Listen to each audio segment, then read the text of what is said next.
I saw a modeling ad on Craigslist, and at the time I was building my modeling portfolio, and the amount of money was really good, so I went for it, thinking it was just a classic photo shoot. Not until I got into the hotel room is when I was told that it was an adult film. They told the women nobody would ever see these videos, it would never come back to haunt them, fully knowing that it would and that they intended for it to. So it was just egregious on every level.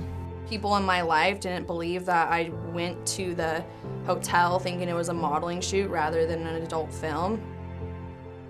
Brian immediately just believed me and believed in my story. He made me feel comfortable, and he made me just feel like there's actually a chance to stop these guys and actually a chance to get my story out there. There were a lot of underlying twists and turns that Brian and John spent years uncovering. There were so many different players and pieces and shell entities to try to confuse things. The point of the trial was to show how simple the case really was, that it really was just about money and about lying to these women, and all these shell companies were just shell companies. The gal who does the accounting, they were saying that they're not a part of this company. Well, she had a little dog named Jellybean, and Jellybean had her own Instagram page.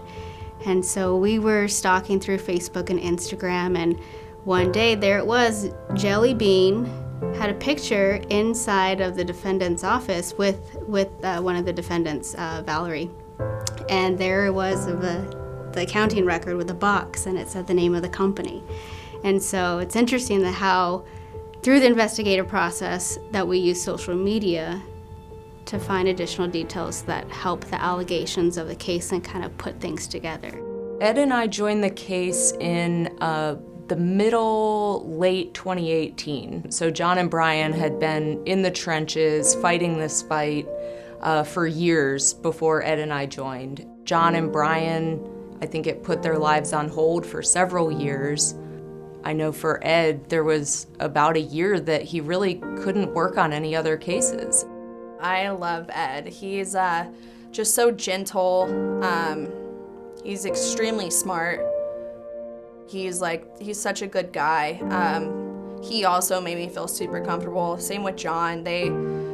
I just knew that they believed in us, and that's the only thing I can really ask for.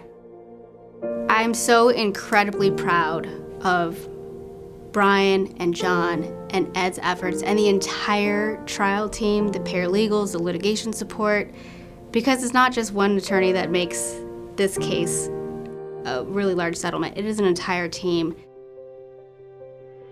I honestly don't think I would be alive today if it weren't for Brian.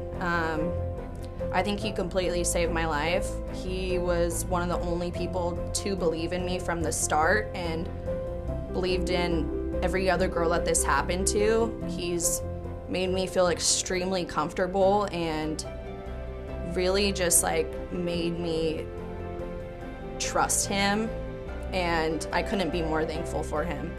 He's an amazing attorney, along with Ed and John. I really don't know what I would have done without him, for sure.